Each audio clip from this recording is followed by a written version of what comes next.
අවසාන විනාඩියේදී ඔබතුමාට පුළුවන් මේ වැඩසටහන වෙනුවෙන් දායකුණු පිරිසට ස්තුති කරන්න මතක් කරන්න. ඇත්ත වශයෙන්ම මේ වැඩසටහනට අපි ගත්තොත් එහෙම ආරම්භයේ ඉඳලම විශාල පිරිසක් අපි පිටිපස්සෙන් ඉන්නවා. ඉතින් මේක ආරම්භයේදී ස්වේච්ඡාවෙන් ඉදිරිපත් වෙලා මේ පොත නිර්මාණය කිරීමට අපිට ගොඩක් අය දායක වුණා. ඉතින් ඒ දායක වෙච්ච අයට මුලින්ම අපි ස්තුතිවන්ත වෙනවා. ඊළඟ මෙතන ලොකු ත්‍යාග මුදලක් අපිට වෙන් කරන්න සිද්ධ වෙලා තියෙනවා. අපිත් ඒකට කිසිම කෙනෙක්ගෙන් අපි මේ ස්පොන්සර් කරේ නැහැ. නමුත් අපේ ඉන්න ආදි විද්‍යාර්ථීන් ඒ වගේ අනෙක් හිතවතුන් ආදි විද්‍යාර්ථීන් නොවන අයත් මේක දැකලා අපිට ආධාර දැන්ට කරලා තියෙනවා. දැන් ඒ ආධාර අපිට ලැබෙමින් පවතිනවා. ඉතින් ඊට අමතරව අනෙක් මේ පිටිපස්සේ ඉන්න සියලු දෙනාටම ස්තුතිවන්ත වෙනවා. මේක ලොකු පුළුල් ව්‍යාපෘතියක්. මේකට සියලු දෙනාම දායකත්වය ලබා දෙන්න කියලා ඉල්ලා සිටිනවා.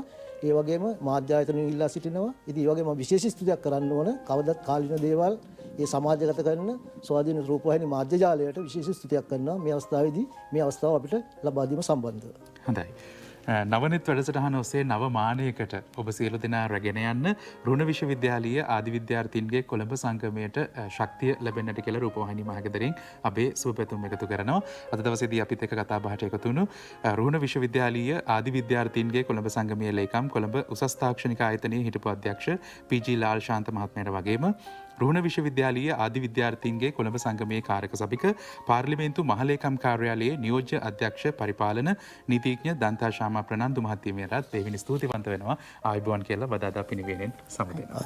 ඒත් සමගින් අපි ඔබට ආරාධනා කරනවා බදාදා පිනිවියනත් එක්කම රැඳෙන්න කියලා.